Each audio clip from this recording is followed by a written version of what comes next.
guys, I'm Ben. I'm Tommy. And it's getting late. It's not that late. It's pretty late. We're talking about Keyper today. We're talking board games. We are talking board games. In case you stumbled upon us and can't tell by our title and logo. And great logo. Who designed that, by the way? if you hate it, I didn't do it. Liar. I'm working on a new one. No, I know it's not great. Okay, thanks for bringing attention to it. Let's just talk Keyper. I think okay? it's great. Let's just talk Keyper. I love Keyper. Keyper's a game by Richard Breese. If you didn't know by the title. It's in the Key series. Terraforming series. It's Terraforming not. Mars. Terraforming. It's not. Terraforming. He's lying. No, it's a key game. And it's great. Yeah. What? How does it play, Ben? Tell me, how does it play? Does it play? Let's start with that. No. It's a worker placement game. You have these really interesting folding boards, origami style. Or unfolding. Or unfolding. Depending on how you fold them. And you fold them into different seasons, and potentially a swan if you're skilled enough. I don't think it's possible. But challenged. You have these boards out, and they fold and change and make different resources and locations available over the course of the game. But you have your workers, and you're placing them. Workers specialize in different things. You match your worker with the thing that they specialize in, and you get bonus stuff. What makes this game different is people can join you on those actions. So as you go around the table, you say, "Excuse me, good sir, would you like to join me on this harvesting of wood space?" And they say, "No." So you say, "Excuse me, ma'am, would you like to..." And eventually, probably someone's going to say... He's assuming that sure. you're playing with both a guy and a girl. Yes, we are very inclusive gamers. But you place your person, they place theirs, you both get the reward. Instead of getting 2, I get 3, and now you also get 3. Congratulations, we both benefit. And with those things, you're going to be building tiles onto your board that are going to let you score points at the end of the game for various things. You also collect like a bajillion different resources. There's animals, there's 3 different types of goods and processed goods. And there's not just animals. 4 different... There's like common animals, which of those there's like 4 of them. Yes. And then there's uncommon animals, which there are like another 4 of those. Have you ever wanted to collect deer meeples? How about warthogs? Warthogs? Are there? I think so. Maybe. I don't know. There's a lot. There's a lot of different... There's Yeah. also You're basically gems. creating a petting zoo. That's what it is. It's like, hey, come to my Keyper petting zoo. By the way, did you check out my gem exhibit? As is typical of a Richard Breese Key series game, there's 4 seasons. Yes. Well, there's 3 seasons. No, there's 4 There's seasons. 4 seasons. There's 4 full seasons. 4 full seasons. I think what is interesting first about this game, and the folding of the board, totally superfluous. I don't think it makes it that... If you're looking at this game like, whoa, what a cool mechanism! That's so groundbreaking. Yeah, it changes, but it could have been... just tiles that you put out every turn. No. It's cool. The one nice thing is every player will get to change their board. Right, and to place how it they out. want it to be. So, that, if you want access to a certain good or material, you can guarantee that. And there's 4 ways each season can be flipped, right? I believe spring and summer are both 4, and then fall and winter kind of coincide, and I think there's 2 of each. Okay. So, yeah, but you have a little more control as to what's available for certain, you're not going to be cheated out. Well, there's no pigs out this round. Well, you get the chance to make sure. But there's pigs also are that available. possibility that you and me put the same one out. And it's like, oh crap, now we can get a bajillion pigs and deer, but none of us can get any clay. Crap. But yeah, and then you're building tiles and and the interesting thing in this is, much like in other Key series games, is the workers kind of fluctuate. Workers I start with. But this fluctuates way differently than any other Key game that I've played. Yes. In that it's a zero-sum. Yes. There are never more or less meeples in the game than what you start with. No, it's just which ones you end with. And Yes. how many. You personally. Yes. How many you are able to get. Because each board can be claimed, and when that board is claimed, much like in Keyflower, when you take that board or tile, you get the workers that are on it, and those become yours. Yeah. And so it's interesting. So one round you might have a whole ton of workers. The next round you may not have any. One round you may have a whole bunch of workers that specialize in getting wood and clay, and you really don't need those because you really want to farm that round. And Right. So there is that interesting ebb and flow of the workers. But other than that, it's a pretty generic worker placement, collect resources, turn the resources into points. This is a really interesting game. This is an Uwe Rosenberg game mixed with a Key series game. Like, that's the best way that I can describe this. You have your farm, and granted, you're never really farming per se. I don't think your animals ever multiply or you're growing anything per se, but you're still, like, you're getting these things and you're building this farm and you have this other part that you're building onto that give you bonuses, and you're just trying to make this engine that works for you, that scores you points, and I feel like this kind of fell short for me. Yeah. I didn't think that I would love this, first of all. Why not? Because it didn't have... I don't know. I really don't. He just goes into the games that I own expecting not to like. Yeah, Ben bought it. It's terrible. Man, it's not my game. Oh man, Ben got another game. It's gonna suck. Bummer. Exactly. Oh wait, what was the game? Oh yeah, it's gonna suck. Yeah. No, I don't know. You know, I heard Richard Breeze was coming out with another game, and I was like, oh man, I'm super excited. Keyflower's amazing. I haven't played Cathedral. Key to the City London kind of looked like it was... Wasn't it like Keyflower, basically? Light. Yeah, no thanks. But I was really excited to hear about this. Yep. And I saw the boards and I was like, that's cool. It kind of seems like this thing to add to the game because it's not really all that much of a... Here's the thing, okay? What's the thing? Here's the thing. Lay it on me. Here's the thing. I'm waiting. I'm trying to articulate. Please just tell me the thing. So you have your workers, right? Right. Generally, you will want to follow. And not always, but the quicker that you can get your workers out, the quicker you can start laying down your workers. Because this is another part of the game. When you don't have any workers left and people still have workers, you can lay down your workers to take the action again. Yep. Now, there are going to be times when it's like, oh, I'm going to get brick, and it's like, oh, man, I really don't want to follow you there. But, like, it's like, you're going to buy a building. I'll buy a building too. Great, we both get 2 buildings. I want sheep. Oh, I need sheep too. Now we get 3 sheep. And it's interesting because sometimes, and you did this a couple times where it was like, I'm going to get sheep. And you're like, I want sheep, but I don't want you to get an extra sheep.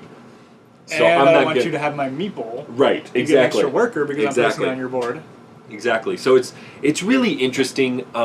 You know, it's got this interesting catch-up mechanic in that aspect where I have more workers than you, so I'm going to get more actions, theoretically. To an extent, because after a certain number, you're just getting a resource for each one. Right, exactly. Which is not nearly as good as laying down and receiving up to 3 resources. Right, and that's what I'm saying is, you know, yes, I'm getting that extra resource because I have extra ones, but the quicker you get yours out, you're going to be laying those workers down and getting so many actions, and I'm like, Given that they're actions I want to do again. Right. It's like, oh, I got 3 clay. Oh, and I got 3 more clay. Now I got 6 clay. What am I going to do with 6 freaking clay? It's like, I build a building. Oh, later on I can build another building. I don't have the resources to build a building. It's kind of... There is a little bit more of a be prepared to maximize those double... It's got an interesting... Now, this is a good game. I enjoy this. No, it is not a bad game by a stretch of imagination. This is not something I would seek out, but if somebody was like, hey, do you want to play Keyper? I'd be like, yeah, sure, why not? So I went into this mostly interested in the fact that there are so many different types of resources. So many. 8 or 9 animals, 4 different types of gems, and 6 different types of goods, and wheat. Like, you're talking like upwards of 15, 16, almost 20 different types of resources. Insane. But it never felt... Overwhelming. Yeah. But with that, it never felt like tense. Right. Like, it was never like, oh man, I need wheat. I need, it's like, there's a wheat spot. If I want it, I place there. Yeah. That's if somebody else takes it. I'll just follow. Yeah. Well, and that was how it was in a 2-player game. I'm Granted, sure that this is 3, 4, quite a bit 5. tighter in 3. But there's still that many more boards, right? Yeah. So I don't know if that would ever. It's just whether or not that action space is available. But like, there's always that action space available because you can make it available. Yeah, especially with the tiles that you can buy. It is a very laid back game. It's, take your actions. We both benefit. Woohoo! Yeah, like while we were playing, it's like, I'm going to get brick. Hey, Ben, do you want some brick? Yeah, I got some brick. Thanks, Some man. brick. Yeah, I got some brick. I'm getting some wheat. I'm getting extra brick because you went there. And like, it's very lax, and you're adding your tiles, and there's no real rush to the game too, because it's like, well, you claim your tile. Okay, now it goes over here. Now let's. That one rush is that board. I want to build that. Claiming that board. Oh, getting a keeper down. Yeah. But you could claim a board in a 3 or 4 player game. This was different because it was us too. But a 3 or 4 player game, you claim the board, and people may not even place there. So you may not want to claim quick. In ours, it was like, well, I'm going to claim quick because there's already a certain number of workers here, and I'm guaranteed to get that many workers. But that's like, I feel like that's the push your luck aspect of it. Like, yeah, I can do one more turn maybe, and look, he claimed it. Yeah. Great. I really wanted those 20 workers. Yeah, no, I'm eager to play more players. Hopefully, I don't sell it or get rid of it before then. And we have people who granted want to play it, but then like you have your buildings and they come off to the side, and then you have the rest of the game to build them. Right. You have the rest of the game to upgrade your buildings. There's no feed your people like I need to get this before the end of it. Right. There are the fairs that will score you a couple extra points if you have that, but it's minimal. It's minimal, and I feel like if you could do something that's more beneficial, do it. Then do it. Yeah. Like the points that you're getting from those. Maybe like the shipping is like something you take into consideration, but like it's like there's 4 different shipping tiles, each one with combination of 2 different things, and so it's like so many options there. I don't want to call it a sandbox game because there's so many resources and so many buildings that it's like it feels like it's like I can do whatever I want. But in the end, like, and you can to some extent. Yeah, but right, those tiles that you buy, I mean, it's going to be somewhat different every time. Like the way that I did it, that one tile came out where I got a point for every farm tile that I built, and then I got 2 points because I upgraded it. Yeah. And then I got another tile that gave me points for every upgraded tile or whatever. So now I'm getting a ton of points from that. So that was really cool. And maybe next time I'll just go with a bunch of different kinds of animals. But it doesn't seem, because you don't have those options available. It's whatever comes up. Yeah, that's the thing. Like you're at the will of the game. This is what I thought of when we played it, and I forgot to mention it to you. But it is a very interesting mix of tactical and strategic, because you can get that tile the first round that says, okay, for every processed clay good you have, except be a brick, you get 2 points. And it's like, wow, I got that. I'm just gonna get as many bricks as I can get. And so the whole game you're like, well, getting clay. I'm gonna convert that clay into bricks. And that's what I did. But then like the next round a tile might come up that's like, hey, if you have this, you're going to score this many points. And it's like, I already have that. I can score those points. Well, I'll just get that. And so like you can build these long-term strategies, but because of the tiles that are constantly fluctuating and the spaces that are available on the board, your decisions are going to be very much in the moment, trying to maximize what you can get versus what you're trying to do. I'll agree with that. Does that make sense? Yeah, no, I think that you and I share the same opinion on this game. Okay. It's a decent game. Mm-hmm. I'd be hesitant to buy this without playing this. It's got a very steep price point too. Well, I mean, it's a key. It's a key series game. They're wood all in this thing. Yeah. You got deer meeples for crying out loud. Like, come on. I would play this game before you decide to buy it. It's possible that it's up your alley and it's in your wheelhouse, but this is, if you have a plethora of worker placement games and you like tight resource management, this probably won't be the game for you. Yeah. But if you don't have a lot of worker placement games, you think it's a genre you kind of want to explore a little more and get something that's unique. It is. It's cool. It's got some unique aspects and things that I think a lot of people are really going to like. Some people are going to say that this is the best Richard Breeze game there is, the best Key Series game. I'm not one of those people, but I enjoy the game. I'd play it again for sure, especially with 4 players. I'd like to get see how that feels. But I feel like with the extra tiles, it's not going to be that much different. Maybe you get like a couple extra. I feel like you wouldn't even get that many extra workers. No, because there's no way that somebody would let one person get that many. It's mostly going to be what color workers you're getting. Yeah. And, maybe a minimal difference on the quantity. But it would be more interesting the joining of the actions, because right. You have I three want to potential join that. people. I hope nobody else does that. Yeah. And then if it does get joined, you're like, wow, I really got to make sure I go over into this other one because if I don't get added on that one, I'm not going to get that resource. Yeah. Whereas in ours, it's like, well, he's placed on his board, I placed on mine.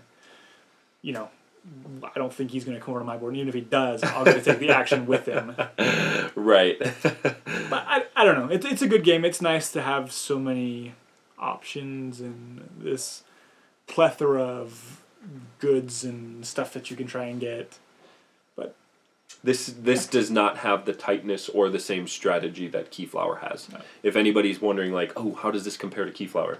This is, way more. Again, I don't want to say open, but it's more forgiving. That's the word that was way coming to more mind. forgiving. Yeah, it's much more laid back and forgiving. Mm-hmm. Yeah. Yeah. But definitely check it out if it's something that you've been having your eye on. Yeah. Definitely take a look at it. It's at least worth that. Thanks again for watching. Make sure you like, comment, share, and subscribe. We'll see you guys next time. Bye.